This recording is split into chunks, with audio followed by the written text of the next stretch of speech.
everyone for coming.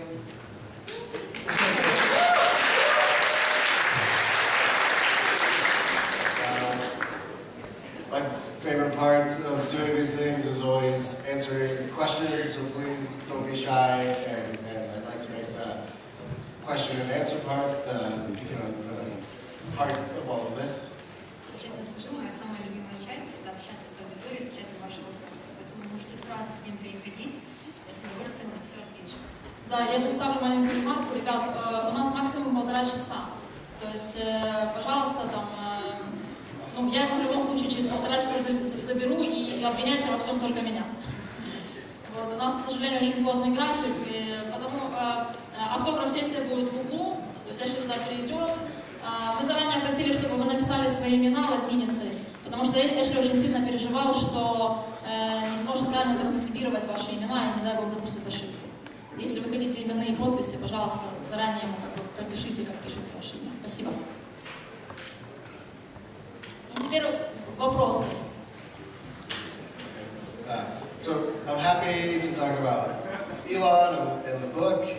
I'll say a few words and then take questions, and then I spent the last 2 years doing a TV show called Hello World, where I saw technology all around the globe. So if you have questions about that, I'm happy to answer those too. Я отвечу на все ваши вопросы, касаются ли они книги или Илона Маска, и также хочу сказать, что я занимаюсь созданием телешоу, которое называется «Привет, мир». Поэтому, если у вас есть вопросы касательно телешоу, я также на них отвечу. Сначала немножко сделаю вступительное слово. And then Grant and I, we are currently working on a full-length documentary about the new space race. So sort of the smaller companies under SpaceX and Blue Origin, and that's why we're here in Ukraine to follow some of the old space and a bit of the new space. And so if you have any questions about the space race, Grant and I have been all over the world following just about every rocket company there is. Я также хочу сказать, что мы здесь мы занимаемся с Грантом вместе, занимаемся созданием полноценного полнометражного документального фильма Space Race. Если у вас есть вопросы об этом, также прошу меня задавать. Мы интересуемся старыми разработками, интересуемся также новыми. Есть ряд проектов, будет in Space, которыми мы сейчас занимаемся. So I'll just say a few words and then open to questions. Seems like a very interesting time to be talking about Elon. I think since I wrote the book, he's become much more famous. His companies have grown much larger, and he's become something of a cult figure in the technology world, and I think the world broadly. Сейчас как никогда благоприятное время для разговора о Илоне, потому что с тех пор, как он написал книгу, он становится все более и более популярным. Сейчас он на пике своей популярности, просто такая культовая личность, я бы сказала. Lately, he's been acting a bit more peculiar than he used to, and his companies have once again become quite controversial, with a lot of people loving Elon and a lot of people seeming to really hate what he's doing.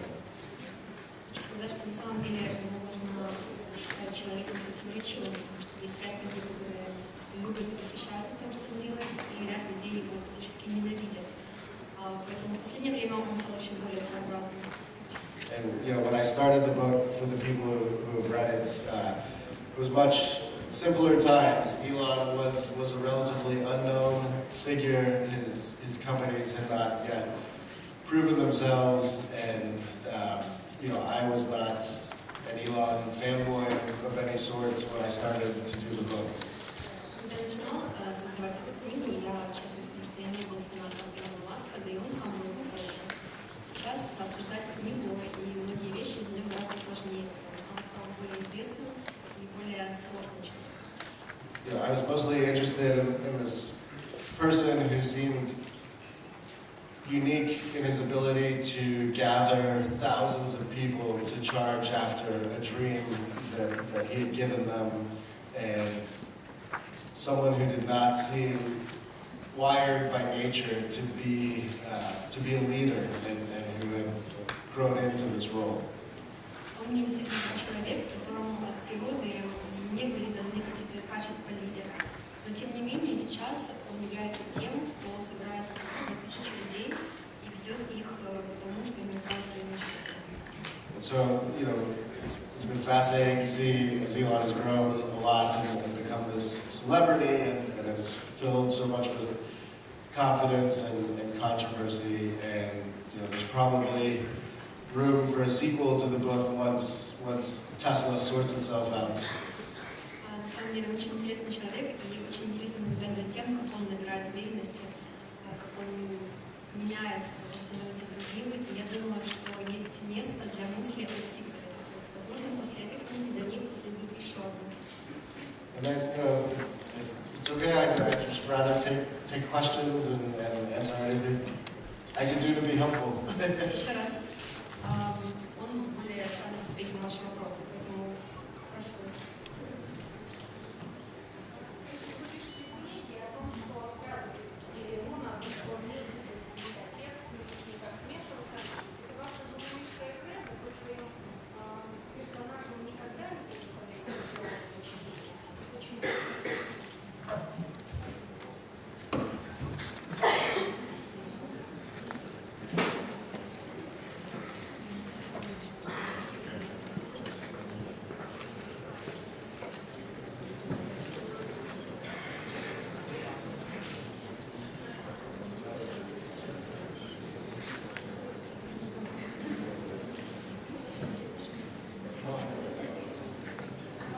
Повторить для всех вопросов.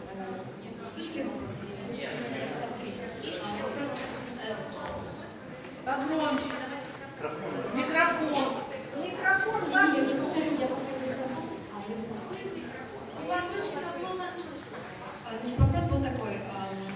Перед тем, как написать книгу, Эшли сказал Илону Маску, что он не будет иметь возможности корректировать информацию, которая содержится в книге. Вопрос был следующий. Это журналистская кредо или этот случай был специфичен конкретно для этого человека, для этой книги? So, it is my policy as a journalist never to let anybody see what I write. This particular situation was much higher stakes than anything I've done before. Вообще-то это мое кредо. Я никогда не даю читать, и никогда тоже я писал. Но эта ситуация была еще более принципиальной. I had already sold the book to a publisher in New York because I thought that would force Elon to cooperate with me. And he had turned me down again. Я на каком-то этапе я уже даже представила книгу тем, кто издателю, публиковать ее, и потом уже пришел к Илону, однако он еще раз отказался с ним сотрудничать. And so we had this one meeting where I decided I had to stick to what I believed, but I knew that it might mean that was it and he would never do any interviews for the book. So, to be honest, it was one of the most frightening moments of my life. Это был самый страшный момент в моей жизни, потому что я понимала, что я должен быть верен своим принципам, но были моменты, когда я сомневался в согласиться ли он на эту книгу. Было страшно. And I had prepared this 45-minute speech to convince him that he should let me do it the way I wanted, and I took a big drink of my gin and tonic to give me courage to give the speech, and then I got 5 minutes into it, and he said, okay, fine, just do what you want. Я подготовила 45-минутную речь на тему того, как важно ему согласиться, и что он должен позволить мне написать книгу, что я сделаю все очень хорошо, и я даже выпил джин с тоником для того, чтобы быть более уверенным в своей речи. Вот. Но прошло 5 минут, и он согласился. And I remember after that dinner, I got in my car and I just started screaming in my car because I was so happy. Я помню, что после этого ужина, после этого случая, я сел в свою машину и просто закричала от радости. Спасибо. Ответили на вопрос полностью? Спасибо. А дайте, пожалуйста, микрофон чуть. Спасибо. Какое событие или какая встреча вдохновила вас больше всего при написании этой книги?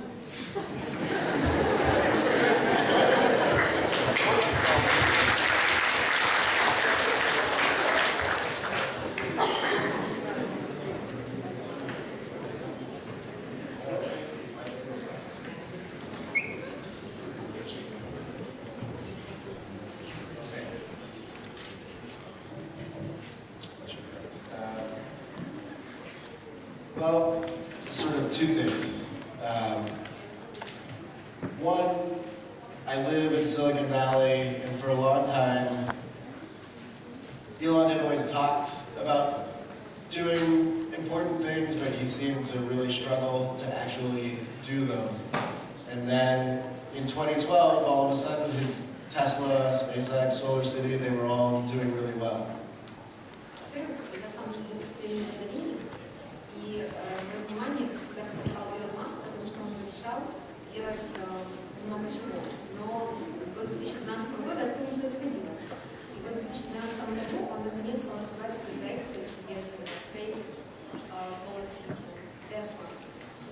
And so I decided to write a magazine story about him for Business Week magazine, and as part of doing that story, I went to visit the SpaceX factory, and it was the most amazing thing I had ever seen. И я решила написать статью о нем для бизнес-журнала. Для того, чтобы написать статью, я пошел на SpaceX, и это было на самом деле самым невероятным, что я увидела. Just to give you an idea, it's right in the middle of Los Angeles, and I expected to see 1 or 2 rockets and 30 or 40 people, but it was right there, right in the middle of Los Angeles, and there were dozens of rockets and thousands of people working non-stop with this energy that I just had never felt before. Когда ты приходишь на предприятие, которое находится в центре Лос-Анджелеса, ты ожидаешь увидеть пару ракет и 30-40 человек. Но когда ты оказываешься там, в центре города Лос-Анджелес, видишь десятки ракет, тысячи людей, это просто взрывает мозг. So, and then the second thing was that I interviewed Elon for this story, and before I had done the story, I thought he was just like every other person in Silicon Valley and sort of like a techno-utopian.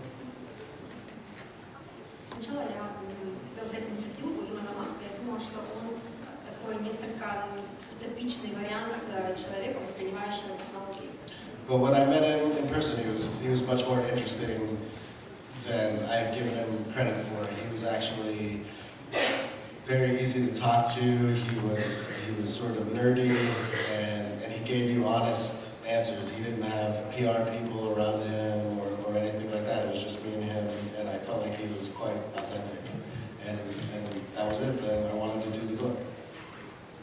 Финальной точкой, это что покорило меня, была, когда я брала у него интервью, рядом не было людей из пиар, то есть это не было какой-то пиар-акции, он был совершенно естественный, он был сам собой, он рассказывал мне интересные вещи, и мое мнение о нем полностью поменялось. После этой встречи я была решимости написать его.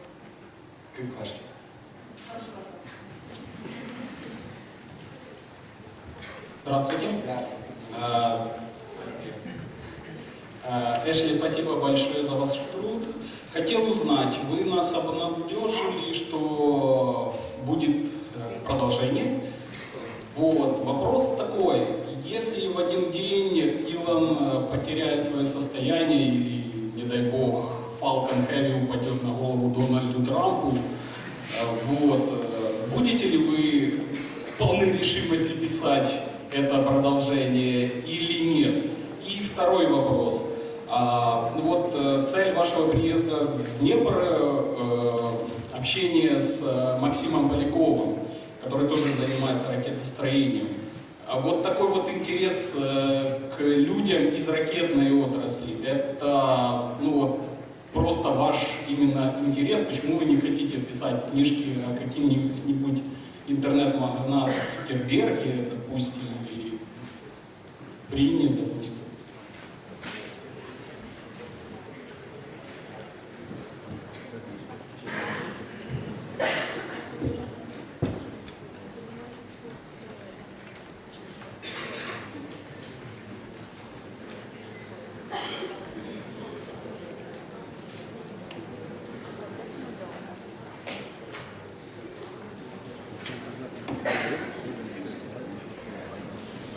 Okay.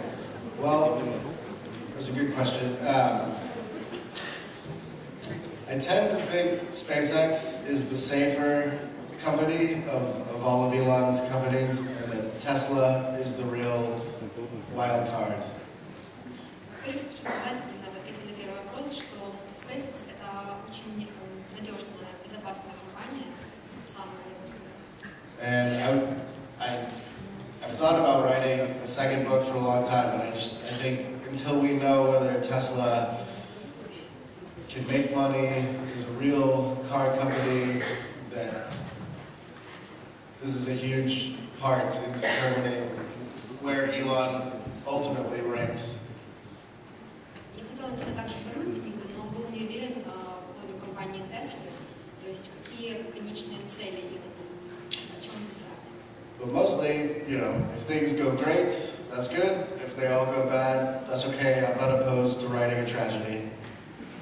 В целом, честно говоря, если все будет хорошо и он будет успешен, окей. Если нет, это не трагедия. Он может написать его в чем-то плохом.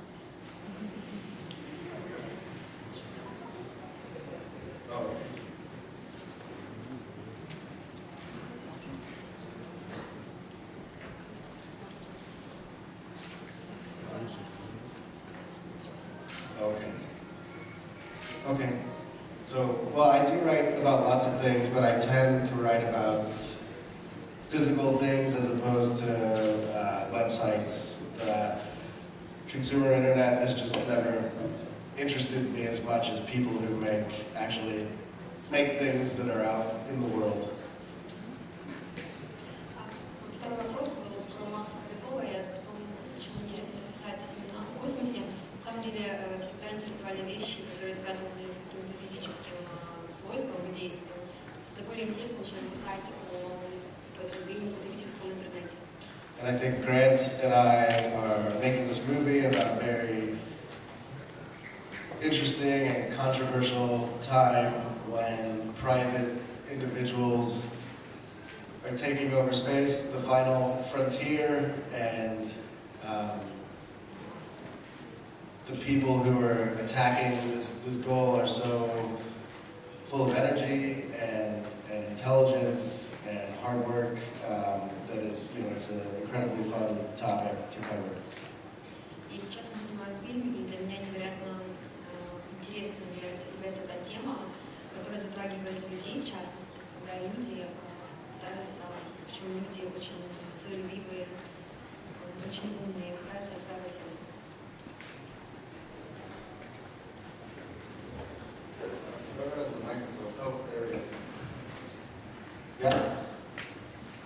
Добрый день, Эшли. Вопрос такой. Вот вы написали о том, что у Илона Маска был такой случай, что на создание ракеты он привлек большое количество людей и обещал им, что за 1,5 года они справятся с проектом. Но это не осуществилось. За 1,5 года ушло 4 года. И по истечении 4 лет Илон Маск вернулся к тому, что он утверждал, что 1,5 года вам не обещал. Я это веду к чему? Что, прочитав вашу книгу, сложилось впечатление, что у него есть проблемы с менеджментом. Как вы считаете, нет ли такого, что он подводит некоторых людей к риску, да? То есть они бросают высокие посты, идут к нему, помогают ему работать, а он их может подвести в рамках времени или ожиданий. Да? Вопрос такой, насчет менеджмента.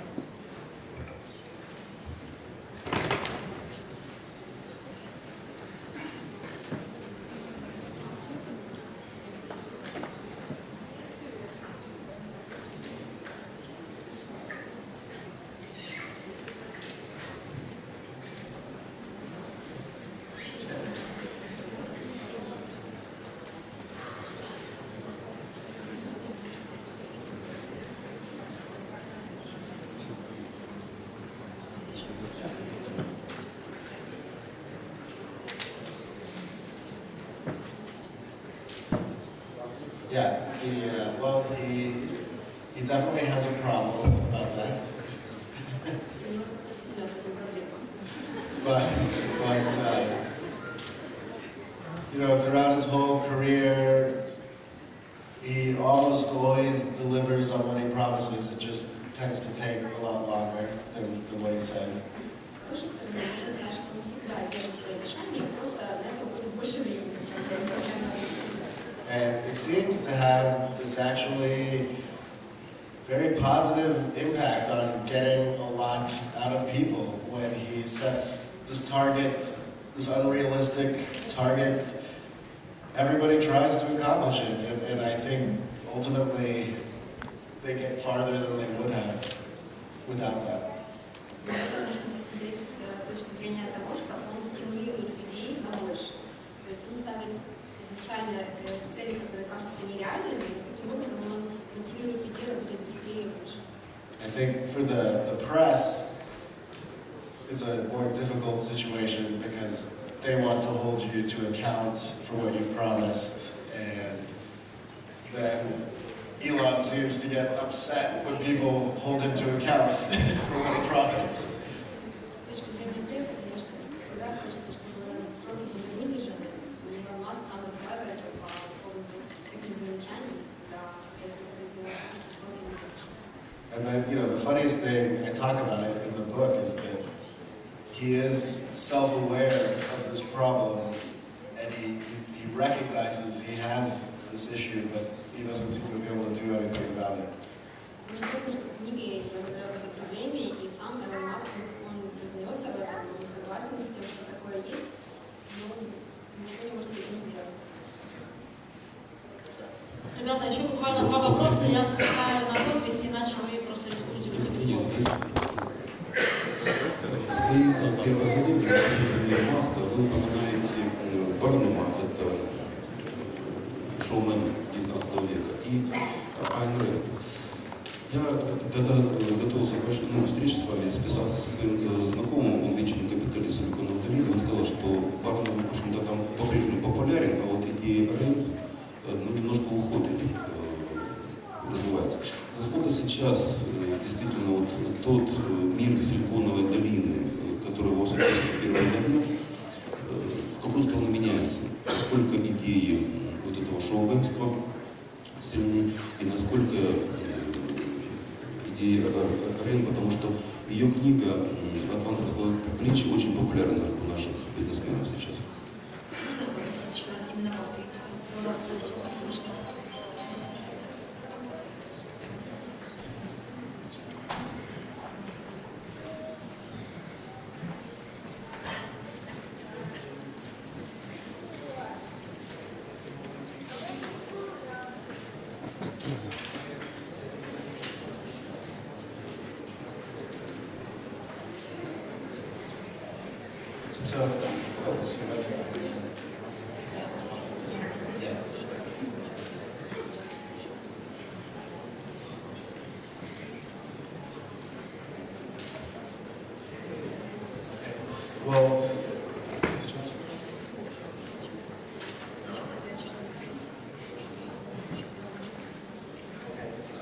Well, I see. Well, so I think I understand. In the book, I talk about how Silicon Valley has lost its way a little bit and become obsessed with consumers and entertainment. В книге я упоминаю, что Кремниевая долина все более одержима какими-то потребительскими идеями. And in many ways, that's still true. И по большому счету это по-прежнему является правдой. But since I did the book, I think we've seen evidence that there's a whole new generation of engineers that actually do want to go out and build things. We see all kinds of new machines right now. Также в книге я даю понять, что есть множество новых идей, множество новых, сейчас это вообще поколение новых инженеров, которые создают новые машины, новые идеи. Self-driving cars, robots, rockets, flying cars.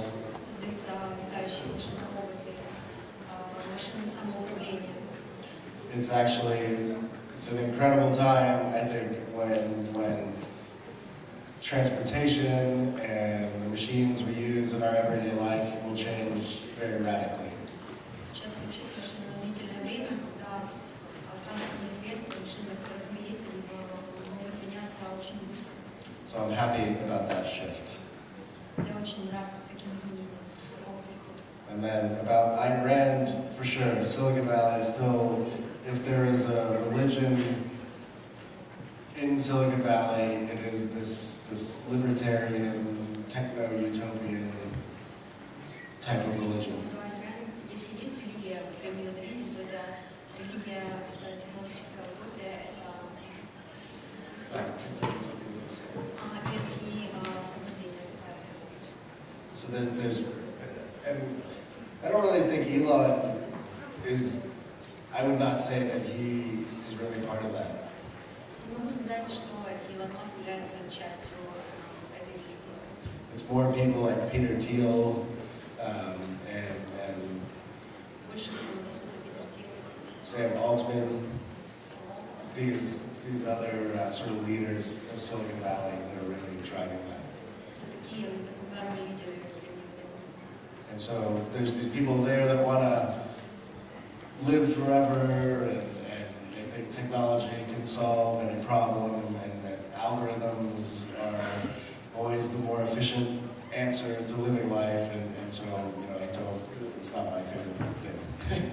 Это также не моя любимая вещь, но в этой религии относятся люди, которые хотят жить вечно, которые считают, что технологии могут изменить все в мире.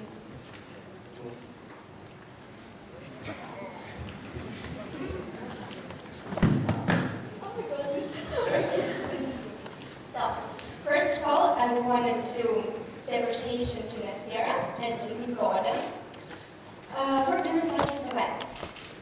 Yeah, So, thank you. and yeah, thank you so much. It's very good too. So, and one of the events I took part in was to draw your dream. And I did it, so I drew my dream as invited Elon Musk to Dnipro here.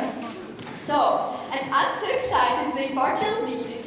Actually, because you're the person who made me closer to Elon, and I'm so grateful to you by your fantastic book. You made me really closer to his personality.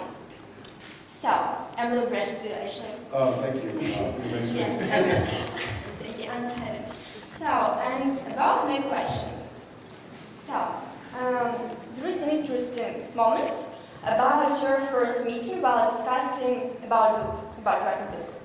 So, after about 2 hours, Musk put his hands on the table and busted out the incredible question. So, do you think I'm insane? And the oddity of the moment left you speechless a bit. And you thought if it's riddle, how you should answer it. So, and you know that was only you had spent lots of time with Musk to realize that the question was more for him than for you. And nothing really said or measured. But I want to ask you, how would you answer that question after so many times meeting Elon? And how would you answer that question, especially to him at that moment? Девушка, они так не мыслят вообще. Я переведу вопрос. Сначала была цитата из книги про то, что Илон Маск спросил, считаешь ли ты меня сумасшедшим? Сам вопрос состоит в том, что сейчас по истечению много времени, когда книга написана, как бы ты ответил на этот вопрос?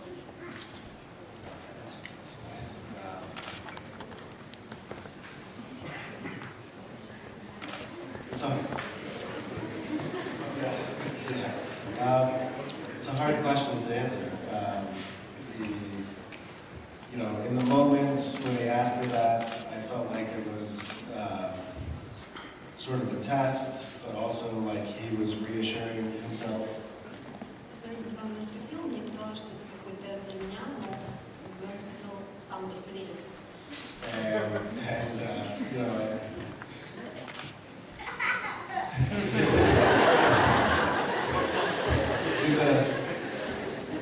In the time that has gone on, I don't know how to say this. He certainly looks like he's getting crazier and crazier all the time. И когда время шло, и мне казалось, моментами мне казалось, что он становится все более и более сумасшедшим. I think in both good ways and bad ways, he's as ambitious as ever. Причем и в хорошем, и в плохом понимании этого слова. doing the things that very few people are willing to even try to do. И он занимается теми вещами, которыми вряд ли кто-то But посмел бы заняться. But I also think over the last year we've seen that his celebrity, his ego seem to have gotten the best of him a bit. За последние годы мы видим, что он становится более популярным, он становится знаменитостью, и его эго достигает вершин. And he's working these very long hours and he's acting very erratically. И мы видим, что его действия становятся очень хаотичными и радикальными. Спасибо большое. Последний, пожалуйста, вопрос. Да, вот, пожалуйста. Вы достаточно громогласно.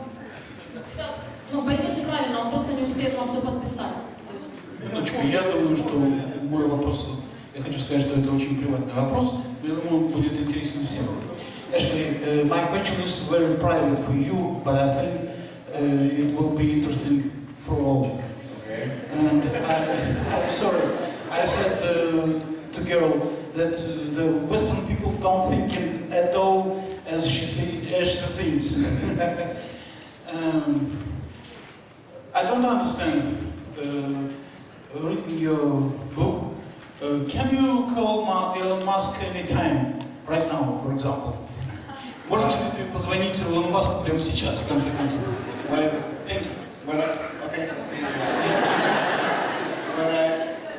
When I was in the middle of writing the book, we emailed all the time and we talked on the phone all the time. Things are more complicated now. В процессе написания книги, да, мы могли звонить друг другу, например, до связи, и мы писали друг другу обмениваясь почтой. Сейчас все сложнее. Ultimately, Elon did not care for some of the things that I reported in the book, and he threw a very large tantrum, an extended, long tantrum. И по поводу некоторых вещей, которые написаны в книге, у него были такие, даже я бы сказала, вспышки ярости. And we didn't talk for many months. Now we exchange emails every now and then, but I don't think our relationship will ever be the same. Несколько месяцев мы не разговаривали вообще. Сейчас мы можем периодически писать друг другу, но наши отношения не будут прежними. Спасибо большое.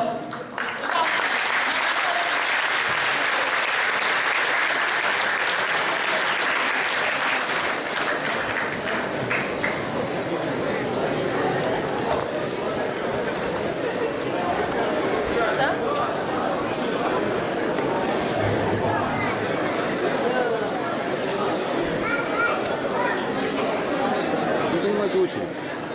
Конечно.